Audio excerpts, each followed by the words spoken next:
Bismillahirrahmanirrahim. Assalamualaikum warahmatullahi wabarakatuh. Alhamdulillah wa syukurillah wa la ilaha illallah wa la hawla wa la quwata illa billahil aliyyil azim.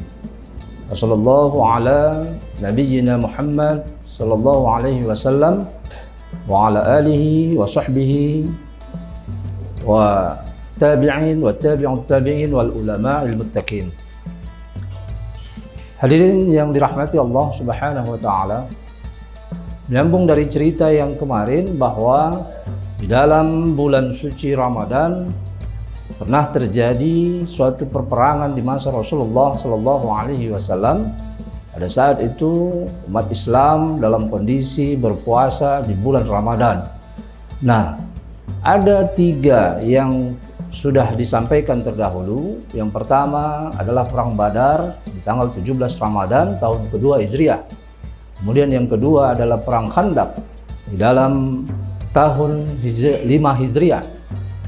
Nah, dalam kesempatan yang berbahagia ini saya ingin mengkisahkan sedikit atau menyampaikan ringkasan dari suatu cerita tentang perang Khandaq, di mana dalam sejarah Islam perang Khandaq merupakan satu perang yang diakibatkan adanya suatu dendam pada diri orang-orang Yahudi yang diusir oleh Rasulullah SAW dari Madinah disebabkan pelanggaran perjanjian-perjanjian yang telah mereka sepakati.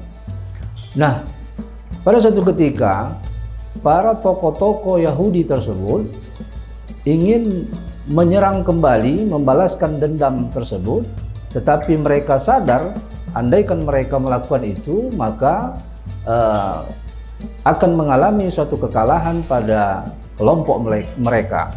Maka akhirnya mereka, tokoh-tokoh Yahudi tersebut, berkunjung ke Mekah untuk mengajak kaum kafir Quraisy menyerang umat Islam di Madinah.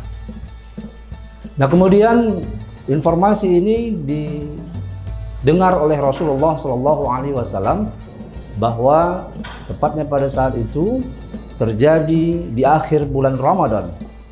Ketika itu Rasulullah mendengar kabar bahwa kabilah-kabilah yang ada di kaum Yahudi dan umat kafir Quraisy akan melakukan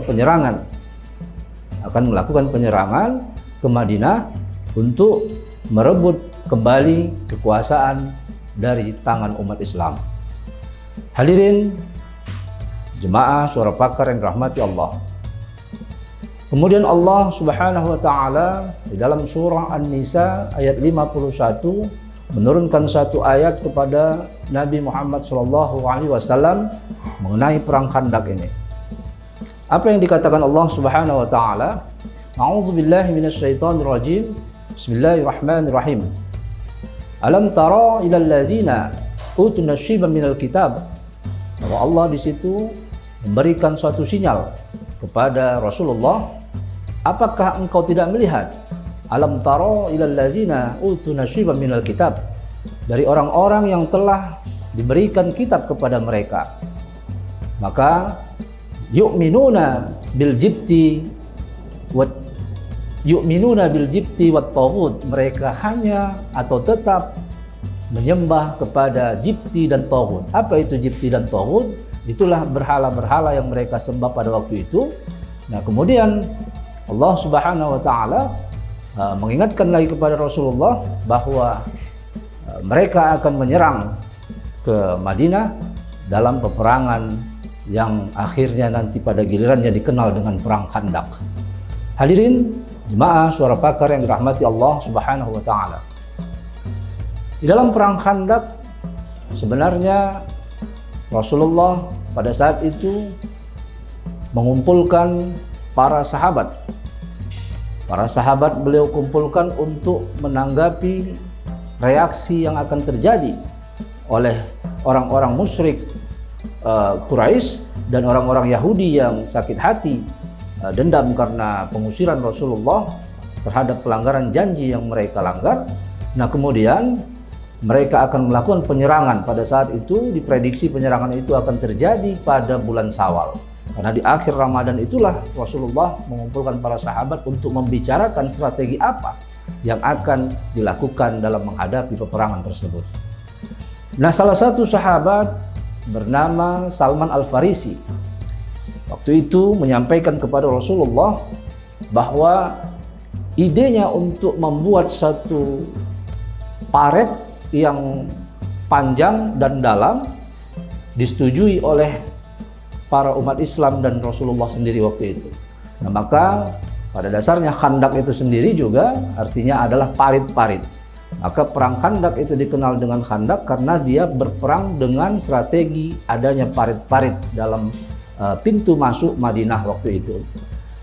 Nah, begitu ketika para musuh-musuh Islam itu datang, maka akhirnya mereka memakan waktu yang cukup lama untuk melakukan penyerangan dan melakukan Madinah. Dan jumlah yang saat itu antara 3.000 pasukan yang ada di umat Islam melawan 7.000 kabilah-kabilah yang bersatu dan bersekutu, akhirnya dimenangkan oleh umat Islam karena strategi yang dibuat oleh Salman Al-Farisi. Hadirin suara pakar yang dirahmati Allah Subhanahu wa taala. Apa yang bisa kita petik hikmah dari sejarah ini? Sesungguhnya dalam sejarah-sejarah yang terjadi dalam peperangan umat Islam, tidak pernah terjadi umat Islam menyerang di dalam konteks menaklukkan suku dan bangsa lain. Tetapi ketika mereka diserang oleh bangsa lain, maka disitulah terjadi perlawanan-perlawanan peperangan, walaupun mereka dalam kondisi berpuasa dan dalam kondisi yang sungguh sangat harusnya di masa-masa kemenangan dan kebahagiaan pada bulan Syawal, tapi itu pun harus mereka lakukan untuk tetap berjihad di jalan Allah Subhanahu wa taala. Barangkali cerita singkat ini atau kisah singkat ini dapat menjadi pelajaran bagi kita semua. Fa'tabiru billahi fi sabilil haq. Wassalamualaikum warahmatullahi wabarakatuh.